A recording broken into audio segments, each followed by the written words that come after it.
Welcome to ITS classes. ITS classes में आपको 6 से लेकर 12th तक की जो सभी क्लासेस हैं वो बिल्कुल फ्री मिलने वाली है। चाहे आप आर्ट स्ट्रीम से हो, साइंस स्ट्रीम से हो या फिर कॉमर्स से हो। बेस्ट फैकल्टी और एजुकेशन फॉर ऑल, बिल्कुल फ्री ऑफ कॉस्ट क्लासेस रहने वाली है। अभी हमारे चैनल को सब्सक्राइब कर लीजिए और बेल आइकन को प्रेस कर दीजिए ताकि आने वाली सभी वीडियो आपको अच्छे से मिल सके। ITS क्लासेस दे रहा है आपको one of the best special course जो केमिस्ट्री के लिए है। इसमें आपको 11th और 12th की केमिस्ट्री कराई जाएगी।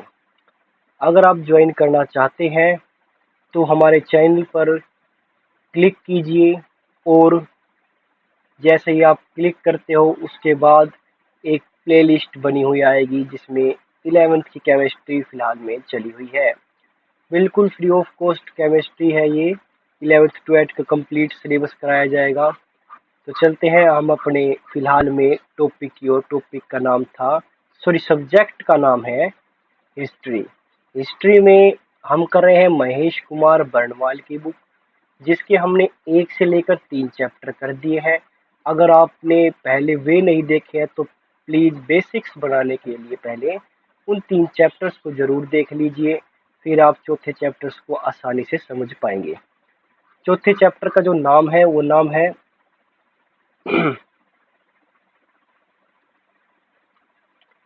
ताम्रपाषाण कृषक संस्कृति। एक मिनट, ये जो थर्ड चैप्टर है तो हमारा कंप्लीट हो गया था।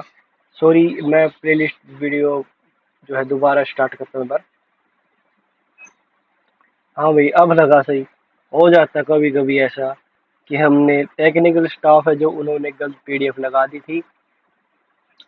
ये टेक्निकल स्टाफ भी कोई नहीं है, हम ही टेक्निकल स्टाफ है। हम ही वीडियो बनाते हैं, अभी इसमें पीछे लगा रहे हैं, ठीक है। तो गलती से कोई PDF खुली गई थी, तो स्टार्ट करते हैं अपने टॉपिक की ओर। टॉपिक का नाम है हड़प्पा संस्कृति और कांस्ययुगीन सभ्यता। नेक्स्ट की ओर चलते हैं कि यहाँ का भौगोलिक विस्तार कैसा था। इस संस्कृति का उदय ताम्रपाषाण पृष्ठभूमि में भारतीय उपमहाद्वीप के पश्चिमोत्तर भाग में हुआ। हड़प्पा सभ्यता जो है वो कांस्ययुगीन एवं संस्कृति ताम्रपाषाणिक सभ्यता थी। इसका नाम हड़प्पा संस्कृति पड़ा क्योंकि इसकी जानकारी सबसे पहले 1921 में पाकिस्तान में स्थित हड़प्पा नामक स्थान से मिली है। यह जानकारी दी किसने है? दयाराम साहनी ने। तो इन्होंने दी है। भारतीय पुरातत्व विभाग में महानिर्देश जॉन मार्शल के निर्देशों में राय बहादुर दयाराम साहनी ने 1921 में हड़प्पा एवं राखलदास बनर्जी की जो है वो 1922 में मोहनजोदड़ो की खुदाई करवाई थी। परिपक्व हड़प्पा संस्कृति का केंद्र पंजाब और सिंध के मुख्यतः सिंधु घाटी पड़ता है। यहीं से इसका विस्तार दक्षिणी पूर्व में हुआ।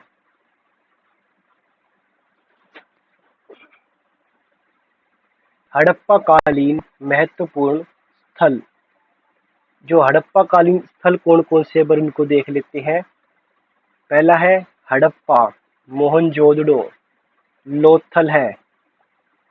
फिर बात करते हैं चहूदड़ो की, फिर कालीबंगा, और आगे चलते हैं। इतने ही चीज है, ठीक है।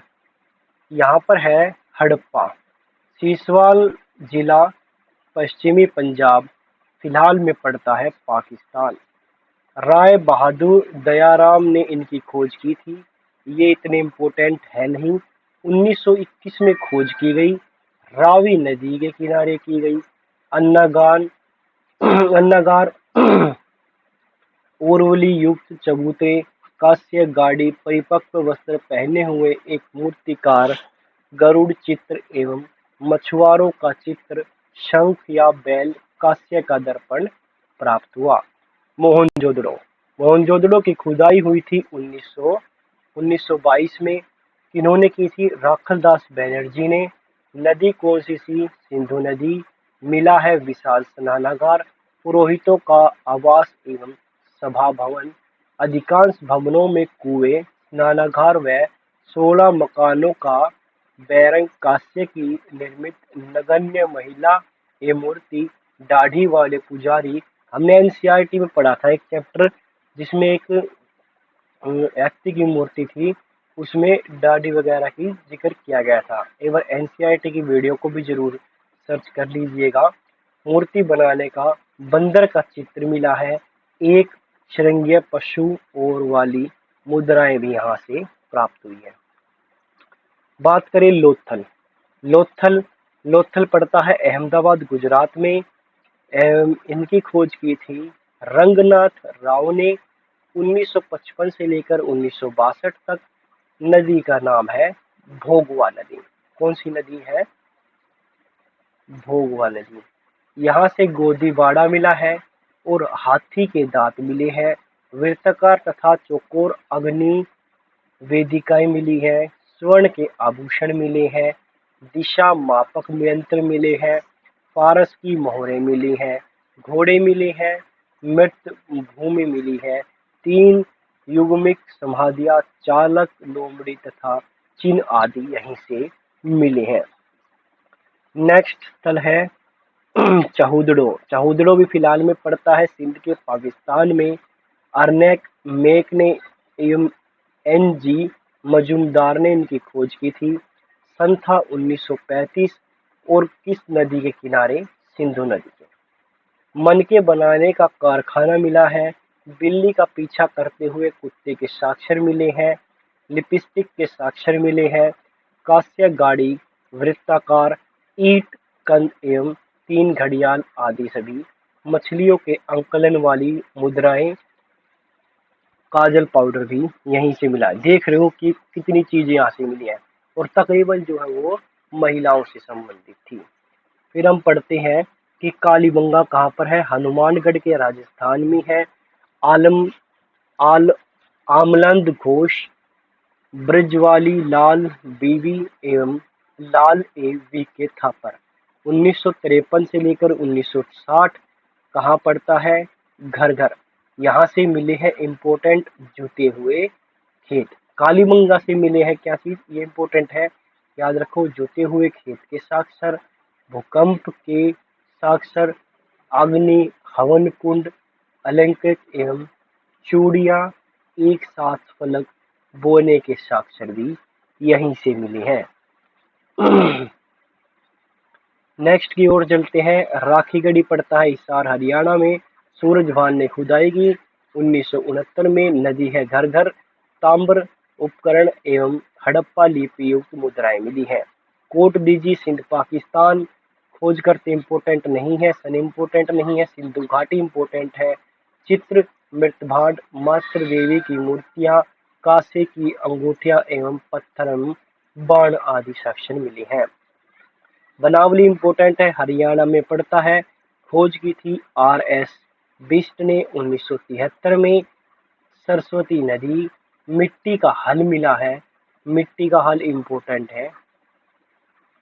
मिट्टी का हल, खिलौना, सड़कों पर बैलों के पहिए के साक्षर, जौ के दाने, धान, पत्र, मोहरे, कसौटी आदि यहीं से मिली हैं। रोपड़ पड़ता है रूपनगर पंजाब।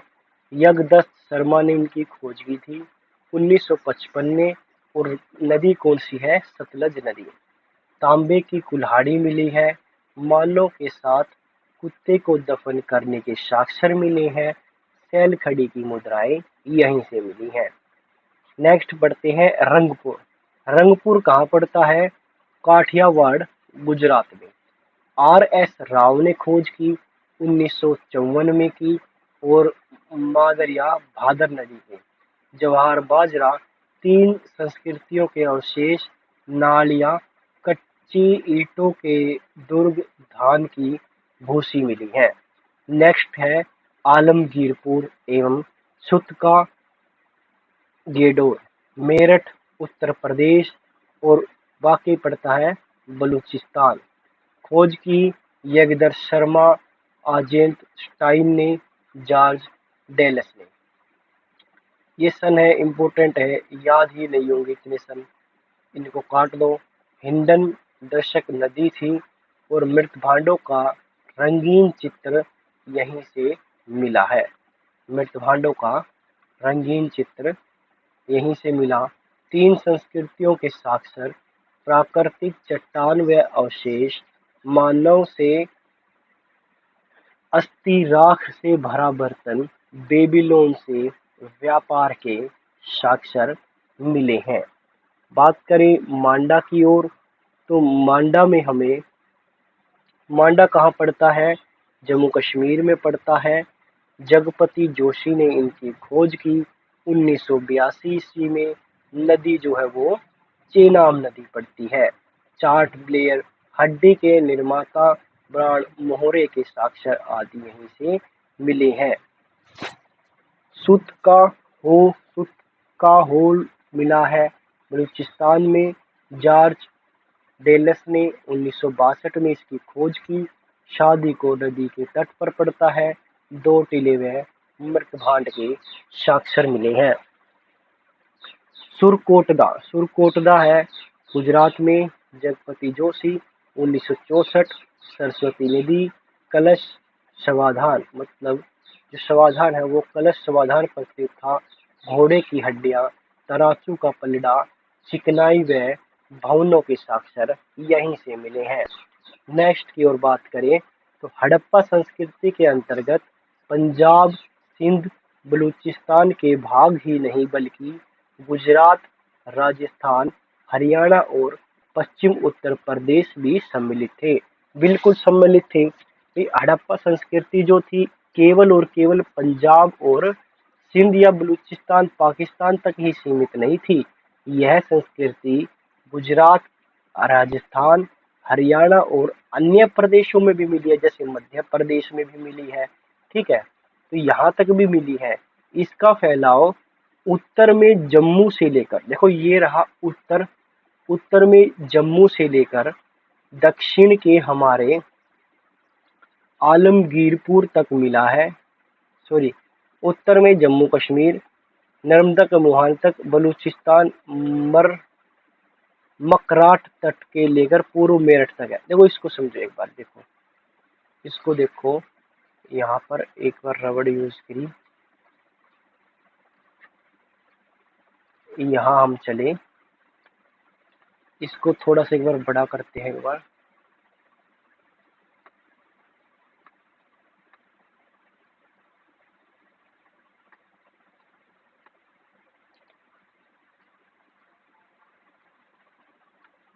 ये देखो, यहाँ से लेकर लगभग हड़प्पा सभ्यता 1400 किलोमीटर तक तो सीधी, कितनी 1400 किलोमीटर, और फैलाव की बात करें तो 1600 किलोमीटर तक फैली हुई थी।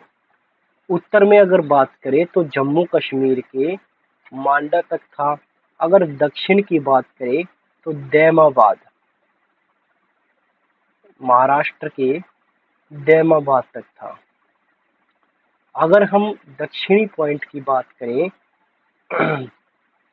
तो हमारा यह आलमगीरपुर तक था, और इस साइड में पश्चिम की ओर बात करें तो सुरकोटदा तक था। 4 पॉइंट याद रखने हैं। पहला है मांडा, फिर दैमाबाद, आलमगीरपुर और सुरकोटदा। यहाँ से यहाँ तक जो है वो 1400, यहाँ से यहाँ तक 1600। काल निर्धारण, जो इसका जो काल निर्धारण है, सिंधु सभ्यता की तिथि को निर्धारित करना भारतीय पुरातत्व का विवादात्मक एक विषय है।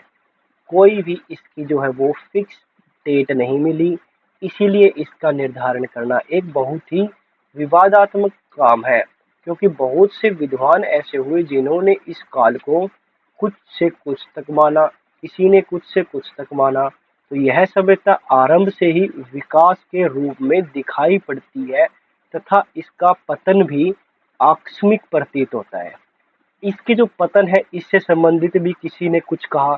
जैसे किसी ने कहा कि यहाँ पर बाढ़ आ गई थी, किसी ने कहा कि यहाँ पर जो है वो पानी के स्रोत ही खत्म हो गए थे, किसी ने कहा यहाँ पर जो है भूकंप आ गया था। तो प्रतीत होता है कि ऐसी स्थिति में कुछ भी निश्चित तौर पर नहीं कहा गया। बिल्कुल ऐसा जो है निश्चित तौर पर कुछ भी नहीं कहा जा सकता कि इनका पतन कैसे हुआ। इस क्षेत्र में सर्वप्रथम जॉन मार्शल का रहा, जिन्होंने 1931 में इस सभ्यता की तिथि लगभग 3250 से लेकर 2350 निर्धारित की गई। तो जॉन मार्शल ने क्या कहा, ये लिख लो, जॉन मार्शल ने क्या कहा, लगभग इसका टाइम बताया। वो टाइम रेडियो कार्बन डेटिंग प्रणाली के आधार पर देखा जाए तो C14 एक रेडियो कार्बन डेटिंग प्रणाली है, मैंने बताया था। इसमें क्या किया जाता है, जो भी जीवाश्म होते हैं उनकी वस्तुओं से या फिर अंशों से उनके जो है वो काल का निर्धारण किया जाता है कि वो कितनी पुरानी है। C14 जैविक विश्लेषण पद्धति के द्वारा हड़प्पा संस्कृति की जो लगभग जो काल बताया गया वो 2350 से लेकर 1750 ईस्वी बताया गया। भाई 2350 से लेकर 1750 किसने बताया, इस C14 प्रणाली के तहत बताया गया। 2350 से लेकर 1750 तक का काल बताया गया। फिर हम देखते हैं कि काल का निर्धारण। अब इस काल के निर्धारण को बहुत से लोगों ने अलग अलग बताया। जॉन मार्शल ने कुछ और बताया, अर्नेटस मैक्से ने कुछ और बताया, माधव रूप ने कुछ और बताया, CJ गैड ने कुछ और बताया, मार्टिमर व्हीलर ने बताया, फेयर सर्विस्ट ने बताया। रेडियो कार्बन डेटिंग प्रणाली के अनुसार इस काल को 2350 से लेकर 1750 ईस्वी तक बताया गया। सबसे इम्पोर्टेंट चीज है NCERT। तो NCERT ने 2500 से लेकर 1800 तक इस काल को बताया। इम्पोर्टेंट है, जब भी कोई भी चीज आए तो NCERT की रेफरेंस लेनी पड़ती है। तो NCERT की रेफरेंस के हिसाब से इस काल को 2500 से लेकर 1800 ईस्वी पूर्व बताया गया NCERT ने।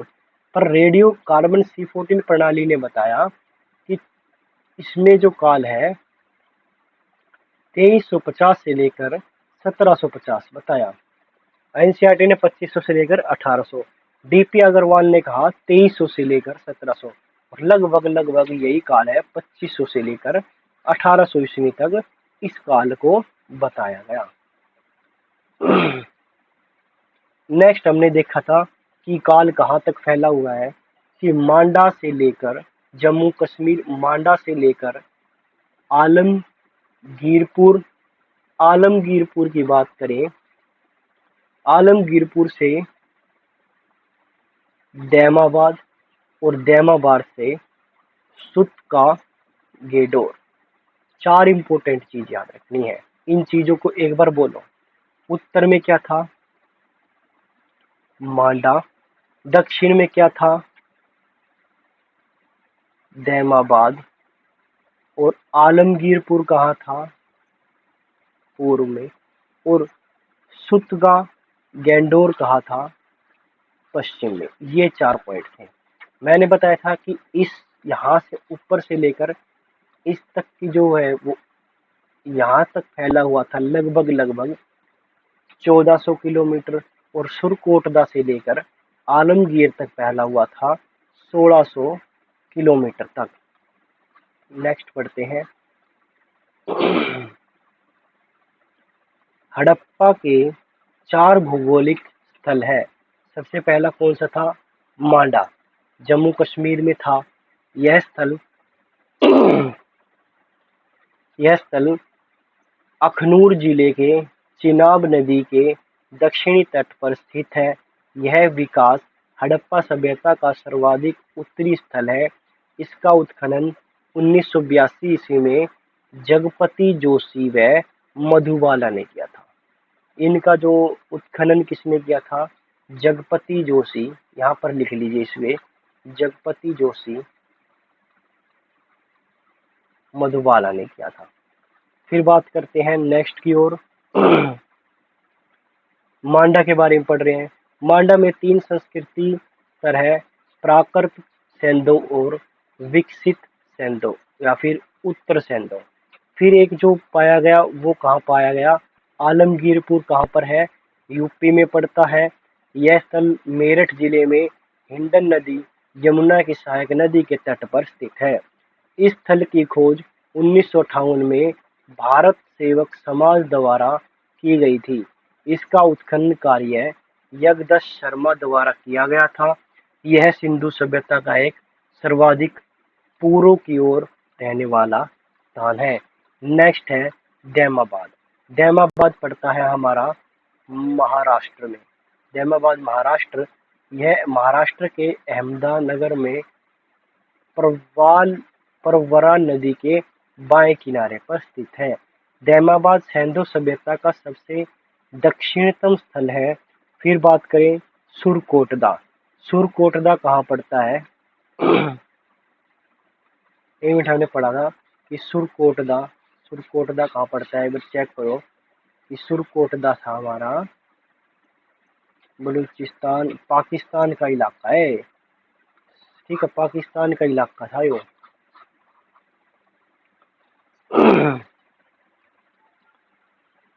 फिर चलते हैं अपने नेक्स्ट की ओर। सुरकोटदा कहाँ पर पड़ता है? पाकिस्तान। यह दाशक नदी के किनारे स्थित हड़प्पा सभ्यता का सबसे पश्चिमी स्थल है। बिल्कुल है। इसकी खोज 1927 में मार्के आसल स्टाइन ने की थी। हड़प्पा संस्कृति का संपूर्ण क्षेत्र त्रिभुजाकार है। देखो त्रिभुजाकार है, हमने देखा कि ये देखो त्रिभुजाकार ही बना हुआ है क्षेत्र लगभग। यहाँ से चलते हैं, ये देखो बिल्कुल है ना त्रिभुजाकार एक किस्म से। ये क्षेत्र जो है वो त्रिभुजाकार क्षेत्र है। ये त्रिभुजाकार इसका क्षेत्र लगभग 12 या 12,99,600 वर्ग किलोमीटर तक फैला हुआ है। केवल 7 सैंधव स्थलों को नगर की संज्ञा दी गई, जो निम्न प्रकार से है। उन 7 सैंधव स्थलों को जिन्हें नगर का स्थान दिया गया वे हैं हड़प्पा, मोहनजोदड़ो, चहुदड़ो, लोथल, कालीबंगा, बनावली, धोला, वीरा। ये क्या है? 7 सैंधव स्थल है। पंजाब में हड़प्पा और सिंध में मोहनजोदड़ो अर्थात मृतकों का टीला दोनों पाकिस्तान में स्थित है, जो एक दूसरे से 483 किलोमीटर दूर है। सिंधु नदी का जोड़ा गया था, यह इसमें कहा जा सकता है। फिर बात करते हैं कि नगर योजना और संरचना। इस टाइम पे नगर की योजनाएं क्या होती थी और उनकी संरचनाएं कैसी होती थी? हड़प्पा संस्कृति की प्रमुख विशेषता इसकी नगर योजना ही है। सुव्यवस्थित नगर योजना, समकोण पर काटती हुई सड़कें, ग्रिड पद्धति से बनी हुई सड़कें, जल निकासी की प्रमुख व्यवस्था थी यहाँ पर। हड़प्पा मोहनजोदड़ो दो नगरों में अपने दुर्ग भी थे, जिन्हें शासन वर्ग कहते थे। नगरों में बने भवनों के बारे में विशिष्ट बात यह थी कि यहाँ पर जाल ग्रिड, देखो आगे ना ग्रिड की तरह व्यवस्थित था। सड़कें एक दूसरे को कैसे काटती थी? समकोण काटती हुई थी। नगर अपने खंडों में विभाजित थे। घरों का निर्माण एक सीधी रेखा में किनारे से किया जाता था और यहाँ पर आयताकार घर मिले हैं। दरवाजे और खिड़कियाँ सड़कों की ओर न खुलकर पीछे की ओर खुला करते थे। मतलब एक बहुत ही सभ्य व अच्छा नगर माना गया। भवने 2 मंजिला हुआ करते थे, ना भी ज्यादा ना फिर छोटे। ये घरों में कई कमरे, रसोई, स्नानागार, बीच के आंगन की व्यवस्था थी और यहाँ पर आयताकार मकानों के निर्माण मिले हैं। सभी जो है वो गेट है बिल्कुल गली के सामने है। जल निकासी की उत्तम व्यवस्था मिली है। सभी घरों में स्नान घर मिले हैं और यहाँ पर सभी घरों में जो इनकी दीवारें हैं प्राय इनकी दीवारें मोटी होती थी ताकि गर्मी व सर्दी से बचा जा सके। मोहनजोदड़ो का सबसे महत्वपूर्ण सार्वजनिक स्थल विशाल स्नानागार है। बिल्कुल यहाँ पर सबसे इम्पोर्टेंट क्या है, विशाल स्नानागार है। यह 11.88 मीटर लंबा है, 11.88 मीटर लंबा, 7.1 मीटर चौड़ा व 2.43 मीटर गहरा है। इसमें उतरने के लिए उत्तर तथा दक्षिण की ओर सीढ़ियां बनाई गई है। बिल्कुल इसमें जो विशाल स्नानागार है, इसमें उतरने के लिए एक साइड उत्तर से एक साइड दक्षिण में सीढ़ियां बनाई गई और कहा जाता है इसको विशेष अवसर पर इसमें खोला गया होगा। स्नानघर का फर्श पक्की ईंटों का बना एवं इसके मध्य स्नान कुंड स्थित था। इस विशाल स्नानागार का उपयोग सार्वजनिक धर्मानुष्ठान एवं संबंधी स्नान के लिए होता था। मतलब विशेष लगभग इसे विशेष अवसरों पर खोला जाता था। फिर बात करते हैं कि जॉन मार्शल ने विशाल स्नानागार को एक विश्व का आश्चर्यजनक निर्माण बताया है। जल पूजा का एकमात्र लक्ष्य है। मोहनजोदड़ो में एक विशाल स्नानागार भी मिला है जो 45.71 मीटर लंबा व 15.23 मीटर चौड़ा है। मोहनजोदड़ो की जल निकास प्रणाली अद्भुत थी। फेमस ही ये किसके लिए था, जल निकास प्रणाली के लिए। लगभग सभी सभी नगरों में प्रत्येक छोटे या बड़े मकान पुराने स्नानघर जरूर होते थे। हड़प्पा के दुर्ग में 6 स्नानगार मिले हैं और 7 जो है वो सैंदो स्थल मिले हैं जो ईंटों से बने चबूतरे पर 2 पंक्तियों में खड़े हैं। प्रत्येक स्नानागार 15 मीटर लंबा और 6.09 मीटर चौड़ा हुआ करता था। कालीबंगा राजस्थान में अनेक कुएं पाए गए हैं। घरों का पानी बाहर सड़कों तक आता था। यहाँ इनके नीचे मोरियां भी बनी होती थी। ये मोरियां ईंटों और पत्थरों की तख्तियों से ढकी रहती थी। सड़कों के इस मोरियों में नरमोख एवं मोहल भी बने रहती थी। देखो प्रॉपर मोरिया बनी रहती थी और प्रॉपर जल निकासी की एक प्रणाली थी हड़प्पा सभ्यता में बात की जाए। इस टाइम में जो कृषि होती थी, बिल्कुल कृषि तो स्टार्ट कर ही दी थी। तो कृषि कैसी होती थी, वर्तमान में सिंधु प्रदेश में पहले की अपेक्षा कम वर्षा होती है, इसलिए प्रदेश अब उतना उपजाऊ नहीं रहा। यहाँ के समृद्ध देहाती और नगरों को देखने से ज्ञात होता है कि प्राचीन काल में यह प्रदेश अत्यधिक उपजाऊ रहा होगा। बिल्कुल गांव की रक्षा के लिए खड़ी की गई पक्की ईंटों की दीवारों से स्पष्ट होता है कि बाढ़ प्रत्येक वर्ष यहाँ पर आती रही होगी। फिर बात करें कि सिंधु सभ्यता के बारे में, बाढ़ उत्तर जाने पर ये लोग नवंबर के महीने में बाढ़ वाले मैदान के बीज बो देते थे और अगली बाढ़ आने तक यहाँ से अप्रैल में महीने में वे गेहूं और जौ की कटाई कर लेते थे। ये क्या करते थे, दोबारा समझो इस लाइन को, कि भाई जैसे ही बाढ़ आती रहती थी इसमें इसका पता कहाँ चला कि यहाँ पर गांवों की रक्षा करने के लिए पक्की ईंटों की दीवारें भी लो। उन बाढ़ से बचने के लिए इन्होंने अपने बाढ़ आने के बाद इन्होंने बीज उगाए और अगली जो बाढ़ आने से पहले इन्होंने बीजों को, फसलों को काट लिया होगा।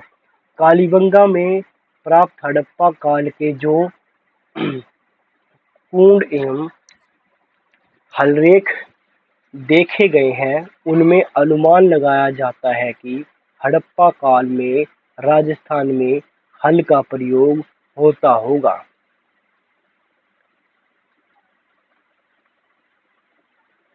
सिंधु सभ्यता के लोग गेहूं, जौ, राई, मटर आदि के अनाज पैदा करते थे, जिन्हें 9 प्रकार की फसलों का ज्ञान था। वे 2 किस्म के गेहूं और जौ उगाते थे। इसके अतिरिक्त तिल व सरसों भी उगाया करते थे। नेक्स्ट पॉइंट है, सबसे पहले कपास का उत्पादन करने का श्रेय सिंधु सभ्यता के लोगों को जाता है। सबसे पहले कपास के उत्पादन का श्रेय सिंधु सभ्यता के लोगों को जाता है, क्योंकि कपास का उत्पादन सबसे पहले सिंधु क्षेत्र में हुआ। इसीलिए यूनानी इसे क्या कहते थे? सिंडन कहते थे। चावल के उत्पादन के साक्षर चावल के उत्पादन के साक्षर रोकथल, रंगपुर में मिले। अन्नगार का कोई भी साक्षर नहीं मिला। लोथल, सौराष्ट्र बाजरे की खेती के एवं रोजगी गुजरात में रागे के विषय में साक्षर मिले। सिंधु हल के प्रयोग से सिंधु सिंधुवासी जो हल के प्रयोग से परिचित थे। कालीबंगा में प्राकृत सिंधु के हल से जुते हुए खेत था, उनमें सरसों की खेती के साक्ष्य मिले हैं। पाकिस्तान के पंजाब प्रांत में बहालपुर जिले में स्थित चोलिस्तान में, भारत के हरियाणा राज्य के फतेहाबाद जिले में स्थित बनावली से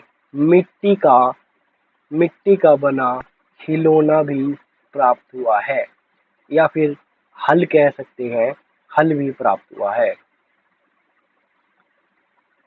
अब इस काल में क्या होती थी? एक मिनट साफ हो जाएगा। पशुपालन भी होता होगा। जिस प्रकार यहाँ पर कृषि होती है, उसी प्रकार पशुपालन भी होता होगा। हड़प्पा लोग बैल, गाय, भैंस, बकरी आदि और सूअर पालते थे। उन्हें कुबड़ का सांड विशेष प्रिय था। इसमें अतिरिक्त गधे और ऊंट भी रहते थे। कुत्ते प्रारंभ से ही पालतू जानवर थे, बिल्कुल थे। बिल्ली भी पाली जाती थी। कुत्ता और बिल्ली दोनों पैरों के यहाँ पर निशान भी मिले हैं। सिंधु हाथी व घोड़े से परिचित थे, लेकिन वे उन्हें पालतू बनाने में सफल नहीं हो सके। क्यों हाथी और घोड़े को पालतू बनाने में सफल नहीं हो सके? क्योंकि हाथी व घोड़े पाले जाने के साक्ष्य प्राप्त हुए हैं, परंतु पालने के साक्ष्य यहाँ से नहीं मिले हैं, क्योंकि उनको काबू कर पाना आसान नहीं होगा। इसीलिए यहाँ से इनके साक्ष्य तो पालतू इन्होंने नहीं बनाया। घोड़े के अतिरिक्त का संकेत मोहनजोदड़ो की ऊपरी सतह से तथा लोथल से मिली एक सिंधगर्द एवं मूर्ति कला से प्राप्त हुए हैं यहाँ के साक्ष्य।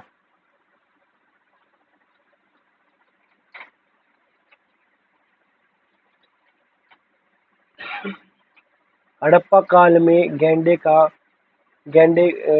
का प्रमाण भारतीय गैंडे का एकमात्र प्रमाण आमसी से मिला है। बंदर, भालू एवं खरसा आदि जंगली जानवरों का भी ज्ञान था। इसी पुष्टि में मोहरों एवं ताम्र, तश्मीन आदि का अंकित इसके चित्रों से होता है। शेर का कोई भी साक्ष्य नहीं मिला है। गुजरात के पश्चिम में अवस्थित सुरकोटदा से घोड़े के अवशेष मिले हैं। सुरकोटदा से क्या मिला है? घोड़े के अवशेष मिले हैं, जिसमें की पुष्टि हुई है कि हड़प्पा लोगों को हाथी का ज्ञान था और गैंडे से भी परिचित थे। बात करते हैं आगे। यहाँ पर शिल्पकार और तकनीकी ज्ञान भी था। हड़प्पा के लोग कांस्य से निर्माण और प्रयोग के भली भांति परिचित थे। सामान्य कांसे, तांबे व टिन को मिलाकर धातु शिल्पकार द्वारा बनाया जाता था। तांबे का आयात वे राजस्थान से करते थे और टिन का आयात वे अफगानिस्तान से करते थे। खेतड़ी के तांबर खदानों में पाया जाता है। टिन का अफगानिस्तान, मैंने बताया कि वे कहाँ से करते थे, टिन का आयात अफगानिस्तान से किया करते थे। हड़प्पा सतलों में कांसे के औजार व हथियार मिले हैं। इसमें टिन की मात्रा अत्यधिक कम है, क्योंकि टिन कहाँ से मंगवानी पड़ती थी? अफगानिस्तान से। हड़प्पा समाज के शिल्पकारों में कसेरों कांस्य शिल्पकारों के समुदायों का महत्वपूर्ण स्थान था। मोहनजोदड़ो से बने हुए सूती कपड़े का एक टुकड़ा मिला है तथा कई वस्तुओं पर कपड़े की छाप देखने को आई है। कताई के लिए, कताई क्या होती है? बुनाई, बुनाई कोई क्या कहा गया? कताई। कताई के लिए तकलियों का इस्तेमाल होता था। ईंटों का विशाल इमारत दर्शाती है, ईंटों की विशाल इमारत दर्शाती है कि स्थापत्य एवं राजगिरी महत्वपूर्ण शिल्प था। हड़प्पा लोग नाव बनाने का कार्य भी करते थे। मिट्टी की मोहरें बनाना और मिट्टी की पुतलियां बनाना भी महत्वपूर्ण शिल्पकारों के अंतर्गत आता था। ये बात करते हैं कि स्वर्ण का चांदी, सोना और रत्नों के आभूषण बनते थे। सोने और चांदी अथवा अफगानिस्तान से, रत्न दक्षिण भारत से आते थे। कुम्हार के चाक का अत्यधिक प्रचलन था। हड़प्पा के लोग के मृत भांडों की अपनी मुख्य विशेषता थी। ये मृत भांडों को चिकना व चमकीला बनाते थे। बात करें तो लाल मृत भांड भी यहाँ से प्राप्त हुए हैं, लाल से मृत भांड प्राप्त हुए हैं।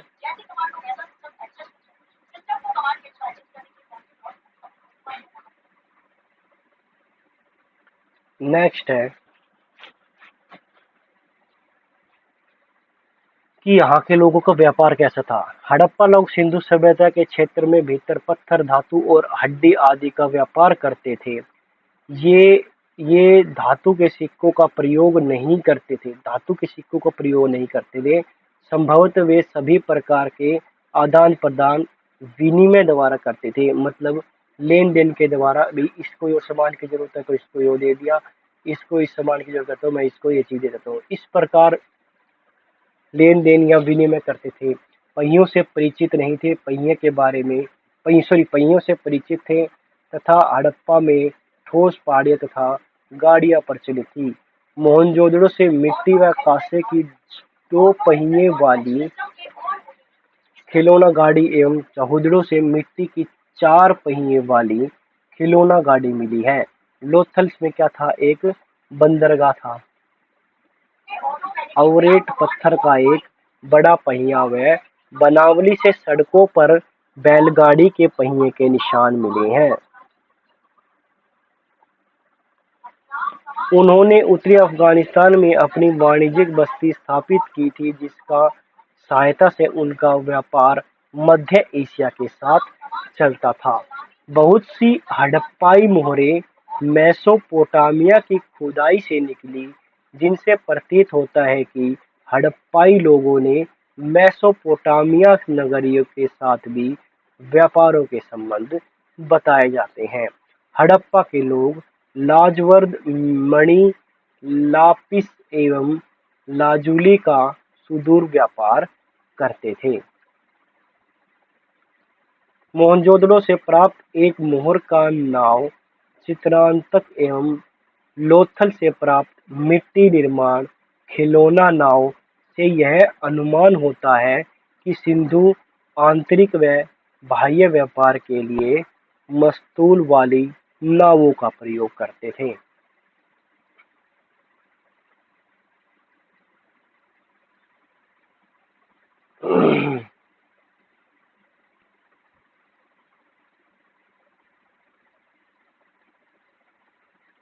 प्रमुख आयाती कच्चा माल, देखो कच्चा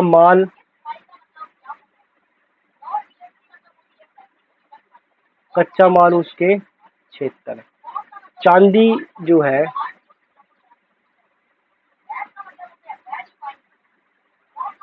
चांदी Iran Afghanistan, tin Afghanistan Iran, सोना अफगानिस्तान फारस दक्षिणी भारत, लाजवर्द मेसोपोटामिया अफगानिस्तान, तांबा खेतड़ी राजस्थान एवं बलूचिस्तान से,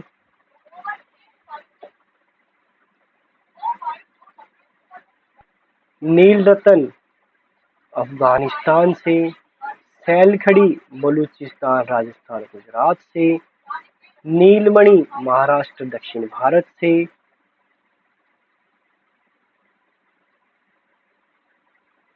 हरितमणि दक्षिणी एशिया से, शंख सौराष्ट्र दक्षिण भारत से, शिलाजीत हिमालय से, सीसा ईरान, अफगानिस्तान और राजस्थान से।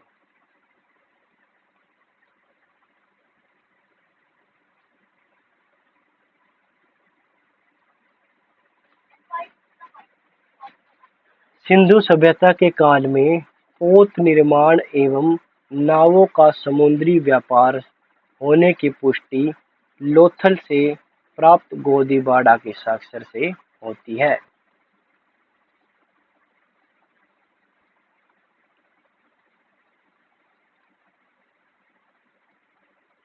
2350 ईस्वी पूर्व आसपास के उनके आगे मेसोपोटामिया अभिलेख में मेलुआ में साथ व्यापारिक संबंध की चर्चा है।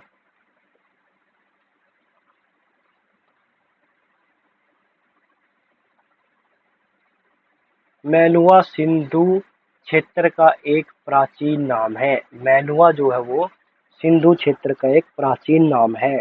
मेसोपोटामिया के पुरालेखों में दो मध्यवर्ती व्यापार केंद्रों का उल्लेख मिला है, दिलमुन और माकन से। ये दो मेसोपोटामिया के मेलुआ के मध्य स्थित थे। दिलमुन की पहचान फारस की खाड़ी में बहरीन से की जाती थी। सारगोन से सुमेरियन लेख में ब्राह्मीण से उगाए जाते थे। सूरज का देश भी कहा जाता था इसे। मेसोपोटामिया से जल एवं थल दोनों मार्ग से व्यापार के प्रमाण मिले हैं। मिस्र से कम संपर्क रहा, किंतु वहां से हड़प्पा प्रकार के गुड़िया प्राप्त हुई है। अब यहाँ का कुछ राजनीतिक संगठन भी रहा होगा, जो क्या करता होगा इन सभी व्यवस्थाओं को देख रेख या प्रशासनिक कंट्रोल भी करता होगा। तो ये जो है वो राजनीतिक संगठन क्या था? हड़प्पा कालीन राजनीतिक व्यवस्था में वास्तविक स्वरूपों के विषय में हमें कोई स्पष्ट जानकारी नहीं है।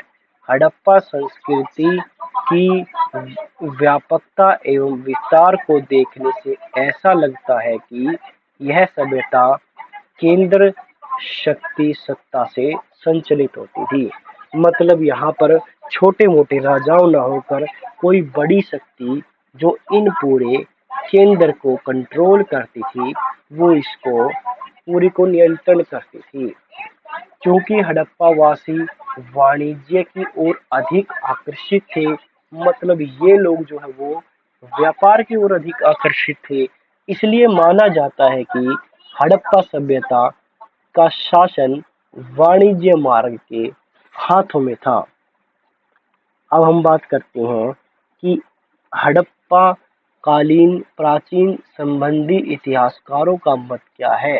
हंटर ने क्या कहा कि राजतंत्रात्मक न होकर जनतंत्रात्मक शासन था। हंटर ने कहा कि राजा का शासन न होकर यहाँ पर जनता का शासन था। व्हीलर ने क्या कहा? मध्य वर्गीकरण जन प्राप्त एवं शासन एवं धर्म की महत्ता को स्वीकारा गया। स्टुअर्ट्स और पिगट्स ने कहा क्या कि पुरोहितों का शासन हड़प्पा एवं मोहनजोदड़ो का जुड़ाव राजधानी माना। मैके ने कहा कि प्रतिनिधि शासन था। वीवी स्टुबर्ट्स ने कहा कि गुलामों पर आधारित था। लोकप्रिय विचार क्या है कि सबसे ज्यादा लोकप्रिय है कि व्यापारियों का शासन था। बिल्कुल इतने अच्छे व्यापार होते थे, इसी प्रकार यह कहा गया कि यहाँ पर व्यापारियों का शासन रहा होगा। इन लोगों का कुछ सामाजिक जीवन भी था, वो सामाजिक जीवन पढ़ेंगे अब हम कि समाज की इकाई परस्पर तौर पर परिवार थी। मातृ देवी की पूजा की जाती थी। मोहरों पर अंकित चित्रों से यह परिलक्षित था कि हड़प्पा सभ्यता सैकड़ों मात्र सत्तात्मक सभ्यता थी। नगर नियोजन, दुर्ग, मकानों के आकार, रूपरेखा एवं शवों के दफनाने के ढंग को देखकर ऐसा प्रतीत होता है कि सैंधव समाज अनेक वर्गों में विभाजित था। ये वर्ग पुरोहित कह सकते हैं, मतलब ब्राह्मण थे, व्यापारी थे, अधिकारी थे, शिल्पी थे, श्रमिकों में विभाजित रहा होगा। सैंधव सभ्यता के लोग युद्ध प्रिय नहीं थे, शांति प्रिय लोग रहे होंगे।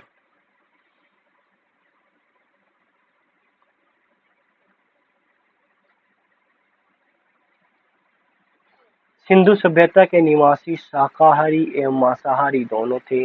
भोजन प्राय गेहूं, जौ, मटर, तिल, सरसों, खरबूज, तरबूजों के साथ गाय, सुअर व बकरी व मछली आदि के मांस के रूप में भी प्रयोग किया जाता रहा होगा। वस्त्र सूती एवं ऊनी दोनों प्रकार के प्रचलित थे। आभूषण का प्रयोग जो है पुरुष और महिलाएं दोनों करती रही होंगी। मनोरंजन के लिए पासे का खेल था, नृत्य था, या फिर शिकार कर लेते थे, या पशुओं की लड़ाई करवा देते थे आदि प्रमुख साधन थे। धार्मिक उत्सव हुआ करते थे, समारोह हुआ करते थे, और एक इम्पोर्टेंट जो समारोह हमने भी देखा था, समारोह नहीं कह सकते, कि विशाल स्नानागार था जो कि कब खोला जाता था, विशेष अवसरों पर खोला जाता था। कुछ यहाँ पर धार्मिक परंपराएं भी रही होंगी। हड़प्पा की पक्की ईंटें एवं स्त्री की मूर्तियां बड़ी संख्याओं में मिली है। एक तो पक्की ईंटें मिली है और स्त्री की मूर्तियां मिली है। एक मूर्ति से स्त्री के गर्भ से निकलता एक पौधा दिखाया गया है। यह सम्यक पृथ्वी देवी की प्रतिमा है। इसका इसका निकट संबंध पौधे के जन्म एवं वृद्धि से रहा होगा। इसलिए मालूम होता है कि हड़प्पाई लोग धरती को उर्वरक की देवी समझते थे और इनकी पूजा उसी तरह करते थे जिस तरह मिस्र के लोग नील देवी की या आइसिस की पूजा करते हैं। अब सिंधु घाटी सभ्यता के कुछ पुरुष देवता भी होंगे। वे किस प्रकार है, देखते हैं। पुरुष देवता को एक मोहर पर चित्रित किया गया है। उनके सिर पर 3 सींग एवं एक योगी को ध्यान प्रमुख में एक पैर एवं दूसरे पैर रखकर बैठा हुआ पद्मासन मुद्रा में, मतलब उन्हें बैठा हुआ दिखाया गया है। उनके चारों ओर एक हाथी, एक बाघ, एक गैंडा है। आसन के नीचे एक भैंसा है तथा पैरों के पास 2 हिरण भी है। इनके कुछ धार्मिक प्रतीक भी मिले। वे प्रतीक किस प्रकार है, उनको देखते हैं। प्रतीक चिन्ह महत्व, जो ताबीज होता है भूत प्रेत से बचने के लिए। बैल जो है शिव का वाहन करने के लिए। स्वास्तिक जो है सूर्य उपासना का प्रतीक। योगी शिव जो है योगीश्वर के लिए। बकरा बलि हेतु। श्रृंग शिव का रूप। नाग पूजा हेतु। भैंसा देवी के शत्रुओं पर विजय का प्रतीक। युगल समाधान, युगल समाधान क्या होता है, जब 2 शवों को इकट्ठा दफनाया जाता है। पति के साथ पत्नी का समाधान युगल समाधान कहा गया।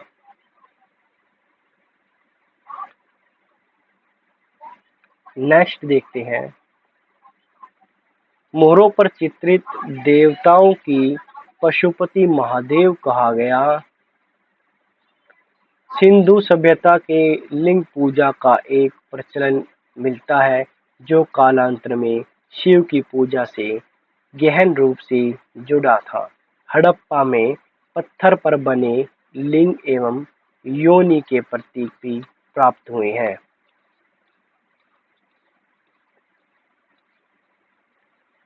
नेक्स्ट है वृक्षों और पशुओं की पूजा भी इस टाइम में होती थी।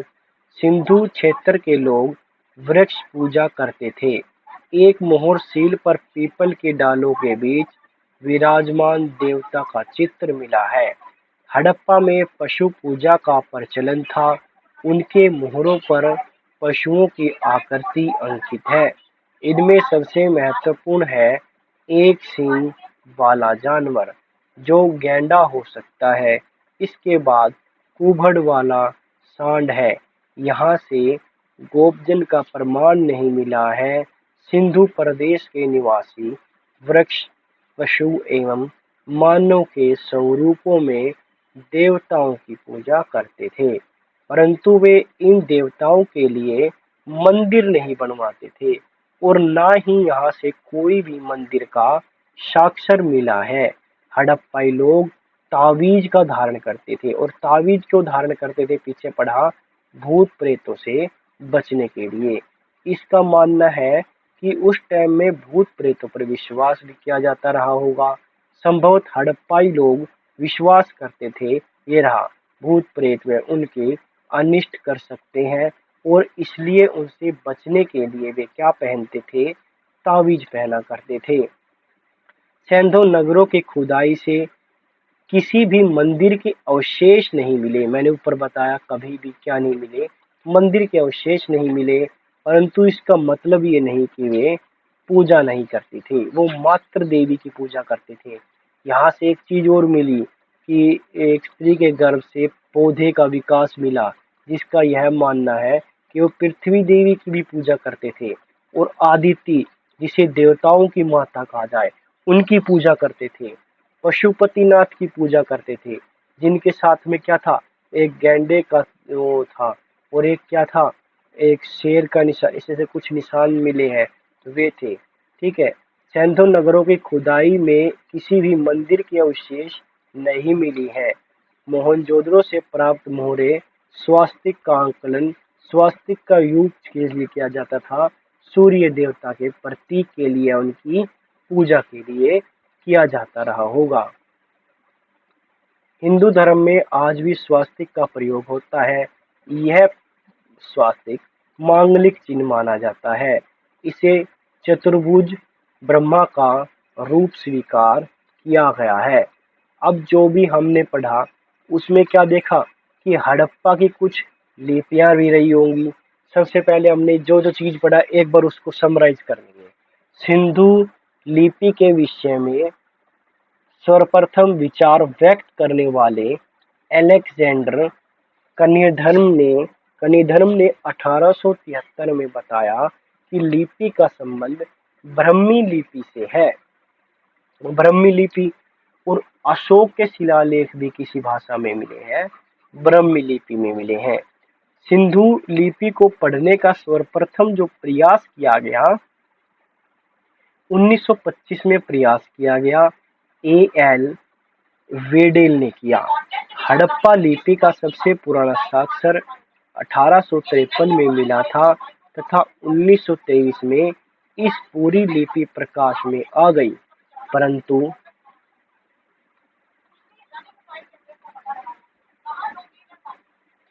वह अभी तक पढ़ी नहीं जा सकी। लिपि न पढ़ने जाने का साहित्यिक एवं हड़प्पाई लोगों का योगदान रहा, कुछ कहा नहीं जा सकता। पत्थरों की मोहरें और अन्य वस्तुओं पर हड़प्पाई लेख के लगभग 4000 नमूने भी मिले। इन लिपि में कुल मिलाकर 250 से 400 इन जो चित्रों को भाव चित्रात्मक अक्षर कहा गया।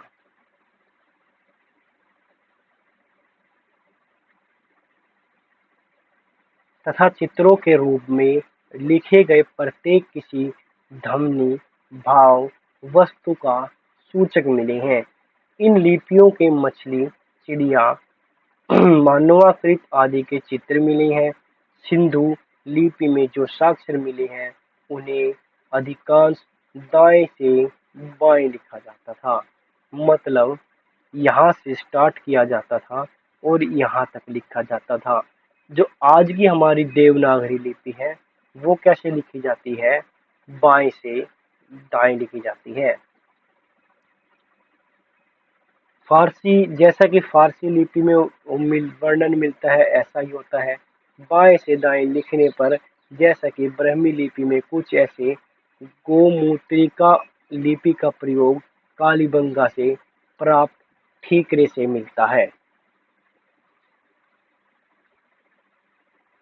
सामान्य माना जाता है कि सिंधु लिपि दाईं से बाईं ओर लिखी जाती थी। सभी भारतीय लिपियां बाएं से दाएं लिखी जाती है। बिल्कुल सभी भारतीय लिपियां बाएं से दाएं लिखी जाती है। वर्णात्मक नहीं बल्कि मुख्य यह भाषा चित्रात्मक रही होगी। नेक्स्ट की ओर चलते हैं।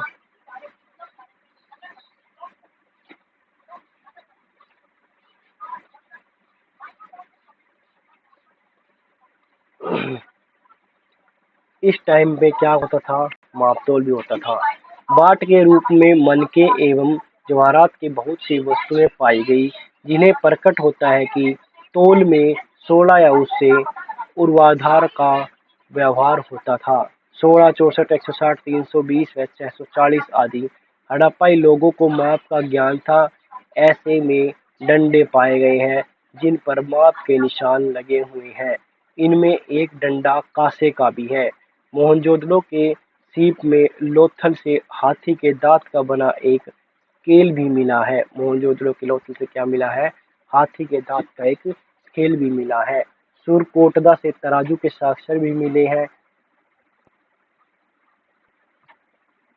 मर्दभांड मर्दभांड हड़प्पाई लोग कुम्हार के चाक का उपयोग करने के लिए अधिक कुशल थे। हड़प्पाई मर्दभांड एवं सामान्य वृत्त एवं वृक्ष की आकृति के मिलते थे। हड़प्पाई अधिकांश लाल गुलाबी रंग के। हड़प्पा मर्दभांड जो है प्रमुख रूप से लाल व गुलाबी रंग के थे। इन पर अधिकांश काले रंग के मृतभांडों का सिंधु लिपि में वर्णन मिलता है। लोथल से प्राप्त मृतभांड में एक वृक्ष एवं मुंह में मछली पकड़े हुए एक पक्षी का चित्र मिलता है तथा नीचे एक लोमड़ी का चित्र मिलता है। पंचमार्क की प्रसिद्ध एवं चालाक लोमड़ी को दर्शाता है।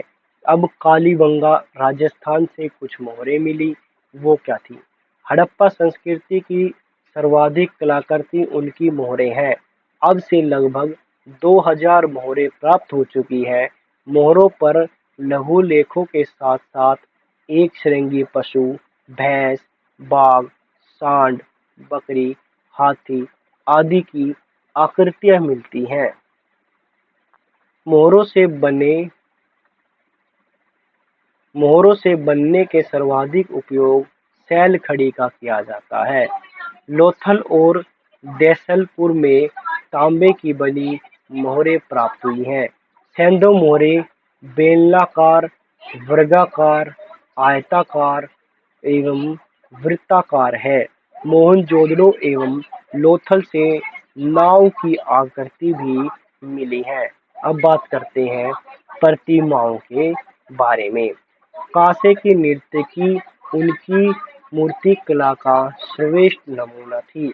संपूर्ण मूर्ति गले में पड़े हार के अतिरिक्त पुनः नग्न है एवं लुप्त मोम की पद्धति पर आधारित है। मोहनजोदड़ो से तांबे की मूर्ति एवं भैंस, भेड़ आदि कांसे की मूर्तियां भी मिली है। हड़प्पा एवं चहूदड़ो बैलगाड़ियों एवं इकट्ठा गाड़ियों से प्राप्त हुए हैं।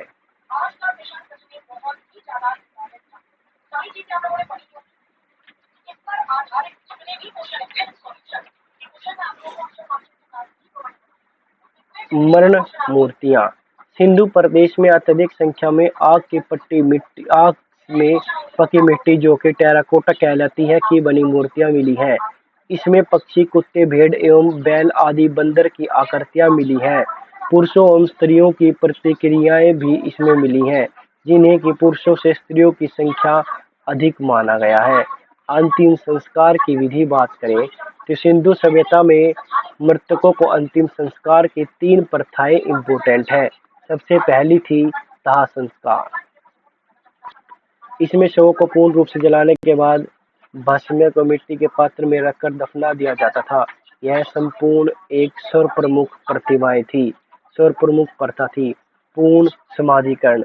इसमें शवों को भूमि में दफना दिया जाता था।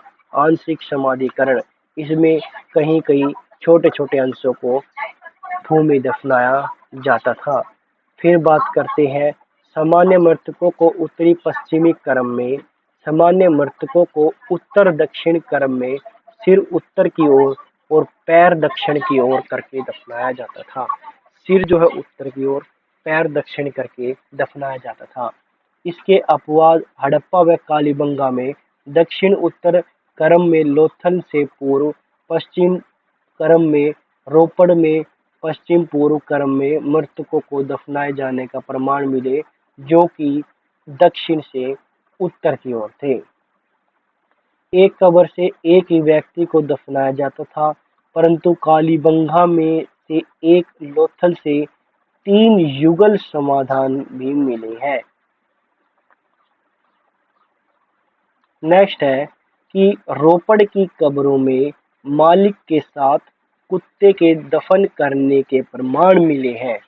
लोथल की एक कब्र में मृतक के साथ बकरे को भी दफनाया जाता था। एनसीईआरटी में हमने क्या पढ़ा था कि एक फोटो दिखाया गया जिसमें एक व्यक्ति के कंकाल के साथ 2 बकरियां थी। उसमें दिखाया गया, कहा मान्यता यह थी कि मृत्यु के पश्चात भी जीवन है, इसीलिए मृतक के सभी जो प्रिय चीजें हैं उनको उनके साथ ही दफना दिया जाता था।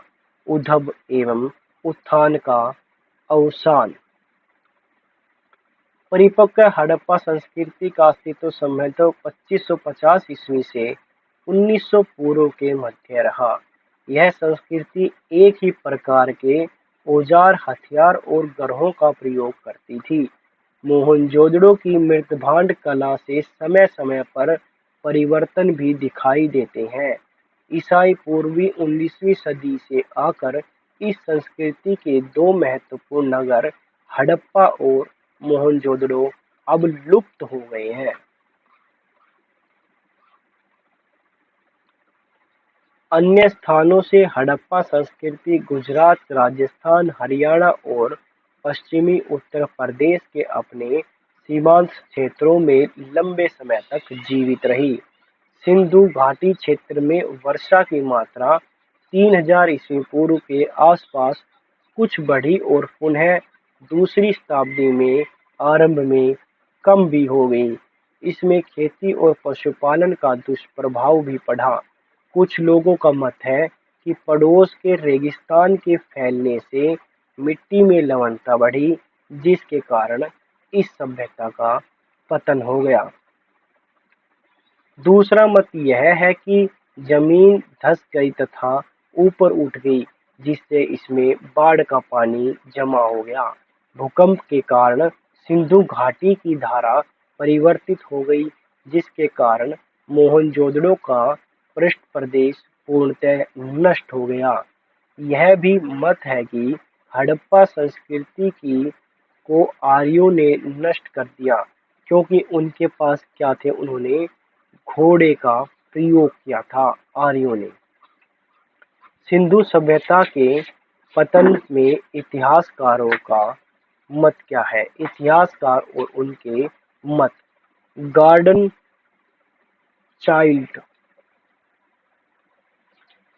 चाइल्ड व्हीलर ने कहा, सिंधु सभ्यता विदेशी आक्रमण में आर्यों के आक्रमण से नष्ट हो गई।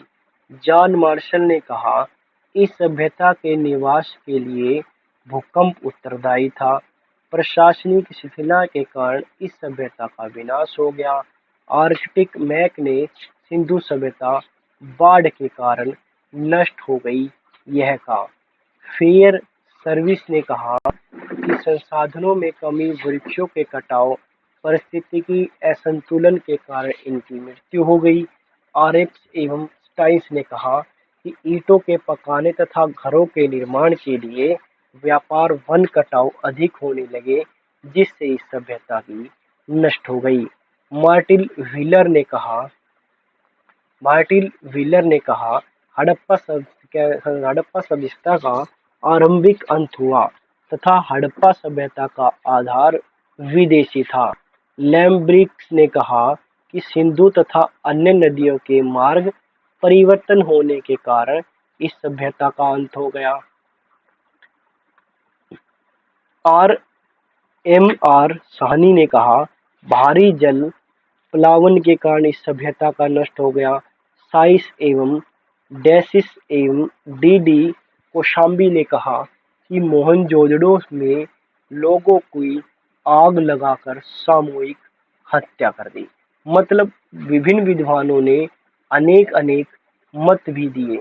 किसी ने कुछ कहा, किसी ने बोल दिया कि आग लगा दी गई, किसी ने कह दिया कि भारी जलप्रपात हो गया, किसी ने बोल दिया कि आकस्मिक अंत हो गया, किसी ने कह दिया कि पारिस्थितिक असंतुलन होने के कारण इनकी मृत्यु हो गई। फिर हम पढ़ते कि हड़प्पा संस्कृति की नागरिकोत्तर अवस्था। हड़प्पा संस्कृति 1900 ईस्वी पूर्व तक अस्तित्व में रही। नागरिकोत्तर हड़प्पा संस्कृति के मध्य पाकिस्तान में मिले हैं। इम्पोर्टेंट चीज है कि मध्य एवं पश्चिमी भारत, ये हरियाणा, राजस्थान और दिल्ली, उत्तर प्रदेश, जम्मू कश्मीर में दिखाई देते हैं। इस काल में संभवतः 19,000 से लेकर 1200 ईस्वी पूर्व तक रहा होगा। हड़प्पा संस्कृति की नागरिकोत्तर व्यवस्था में उप सिंधु संस्कृति कहते हैं। उत्तर हड़प्पा संस्कृति एवं मूलतः ताम्रपाषाण संस्कृति है, जिसे पत्थर और तांबे के औजारों का प्रयोग होता होगा। गांव में धातु संबंधी तकनीकी जानकारी के फैलने से खेती करने और बस्तियां बनाने के सहायता भी मिली होगी।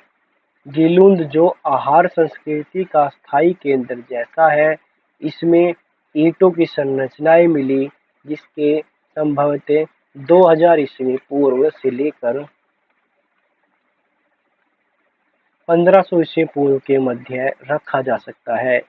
जारवे बस्तियों में सबसे बड़ी दैमाबाद बस्ती, जो कि लगभग 22 हेक्टेयर में बसी है और यह 4000 की आबादी रही होगी। इसके स्वरूपों को आर्य नागरीय कहा जाता है, परंतु अधिकांश जारवे बस्तियां ग्रामीण है। नागरीकरण हड़प्पा संस्कृति स्वात घाटी में मिली। यहाँ लोग पशुचरण के साथ साथ अच्छी खेतियां भी करते थे।